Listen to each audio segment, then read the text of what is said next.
ምን አርሰናል ብሬ Actually, ጥሩ ጥያቄ ነው. And I think I need to respond to this. So እኔ I think እንደኔ ይመስለኛል ብዙ ኢትዮጵያውያን ብዙ አፍሪካ ውስጥ አሁን አርሰናል is the most popular team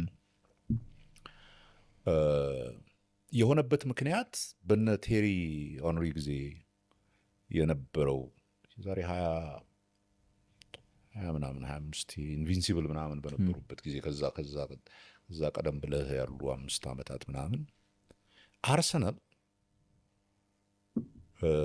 ፕሪዶሚናንትሊ ጥቁር ተጫዋቾች ያሉበት ቲም ነበር። ትዝ ይላችሁ እንደሆነ በእንትና ጊዜ በነ ቴሪ ኦንሪ ጊዜ ቬራ የአፍሪካኖች ኮሎ ቱሬ 8 ተጫዋች ከ11 ጥቁር ነበር፣ ብዙ አፍሪካዊ ነበር።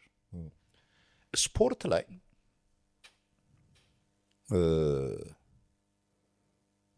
በጣም ኃይለኛ ሬሲዝም አለ።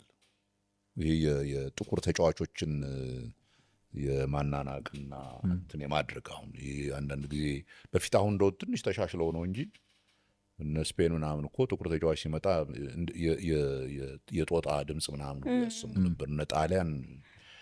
እና ያ በጣም የሚያናድድ ነገር ነው። ኳስ እየወደድክም ይሄ ሬሲዝሙ በነገራችን ላይ በእግር ኳስ ብቻ አይደለም። አሁን አሜሪካን ፉትቦል ነው በጣም ወደው እንትን የአሜሪካን ፉትቦል ካፒቴኑና ዋና ቲሙን የሚመራው ኮርተርባክ ይባላል። ኳሱን የሚያቀብለው እኔ አሜሪካን ስገባ 1980 አይገባንም ነበር። 2-3 ዓመት ፈጅቶብኛል በደንብ እንትኑን እስከማውቁ። ቶም ብሬዲ ጥቁር ኮርተርባክ የሚባል ነገር የለም። 90% ተጫዋቹ ጥቁር ነው።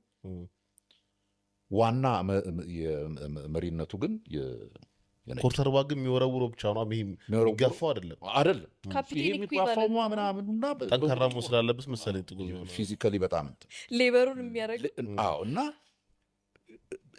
ዋይዝ ሲባል ጥቁር መምራት አይችልም ይሉ ነበር። ሊትራሊ ጥቁር መሪ መሆን አይችልም።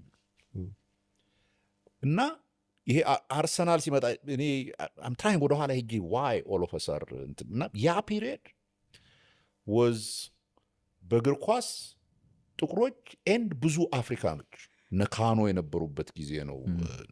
ቱሬ ቅድም እንዳልኩት ሌሎቹም እዛ የፈረንሳይ ጥቁሮች በጣም ፕላስ የሚጫወቱት ጨዋታው እሱ ቢዩቲፉል በዛ ይሄ ትንሽ አይ ቲንክ ጥቁሮች ትንሽ ፋንሲ ነገር እንወዳለን አይደል?